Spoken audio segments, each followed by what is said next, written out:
You just apologized to a chair you bumped into. You said sorry to a chair.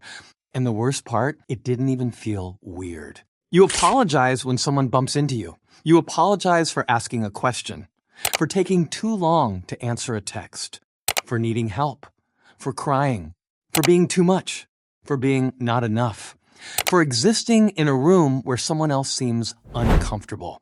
You've said sorry so many times today, and you haven't done a single thing wrong. Most people assume this is about low confidence, or anxiety, or just being too nice.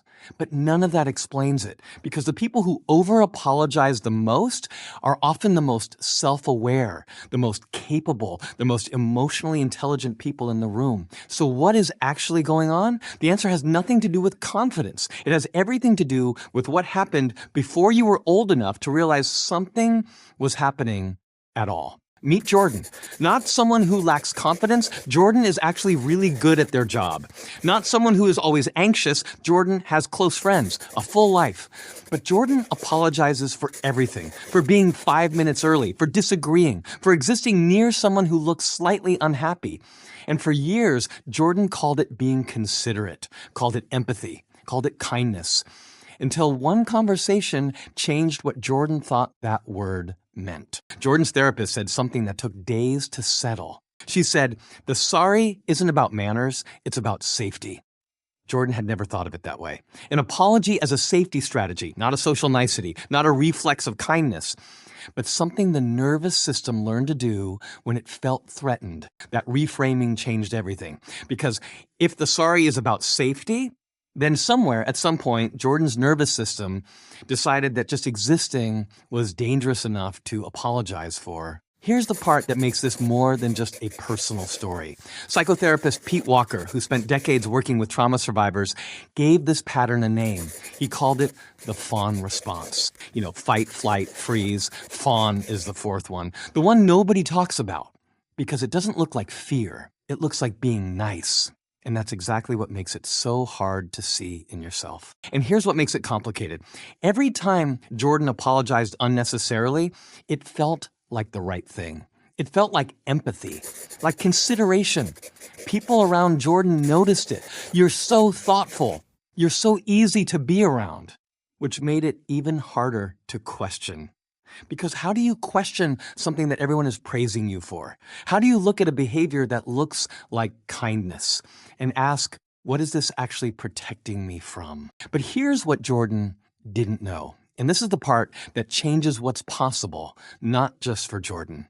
For anyone who's ever wondered why kindness feels like it has a cost. Because kindness that comes from fear doesn't feel like fear. It feels like virtue. And that's what makes the fawn response almost impossible to question on your own. You're not rewarded for stopping. You're rewarded for continuing. Every time the sorry works, every time the tension drops, every time someone smiles, every time the room gets easier, the body logs it, reinforces it, runs it again, not because you're broken, because you learned something true a long time ago, that making yourself small could keep you safe. The problem is, the body never got the memo that the danger has passed. So let me ask you something. Think about the last time you apologized for something. Now ask, did you actually do something wrong? Or were you trying to prevent someone from being upset? Or trying to make someone comfortable before they even showed discomfort?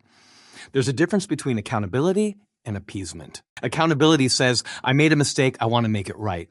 Appeasement says, I'm sorry you exist near me and might have an emotion. If you can't remember the last time you disagreed with someone without apologizing for having the opinion, that's worth sitting with. What Jordan started to notice slowly was that the apologies were almost never about guilt. They were about anxiety. The sorry wasn't trying to repair something broken. It was trying to prevent something from breaking. And once that distinction became clear, something shifted. Not that the reflex disappeared, it didn't. But there was now a gap, a split second between the impulse and the action. And in that gap, a question. Is this accountability, or is this the body trying to keep a peace that doesn't need keeping? That gap, that question. That's where the change lives. Months later, a meeting. Someone said something Jordan disagreed with. The old reflex fired, the pull to soften it, to lead with, sorry, but, and sand down every edge before speaking. Jordan felt it, let it rise, and then didn't follow it, said the thing. Directly, politely, no sorry attached. Nobody walked out. Nobody's feelings were destroyed. The room stayed intact. And what Jordan felt afterward wasn't pride, exactly. It was stranger than that. It was the quiet realization that for 30-something years, there had been a script running before every sentence. And for the first time, the sentence was just the sentence. It won't feel clean at first. The gap before the sorry will feel uncomfortable, like standing at a door you've always walked through without thinking. The body will still send the signal. That's just what bodies do. They protect what once kept them safe, even after the threat is gone. But here's what's honest. You don't have to stop apologizing. You just have to start noticing why. A genuine sorry when something has actually broken, when someone is actually hurt, is one of the most human things you can offer. It means something. It repairs something.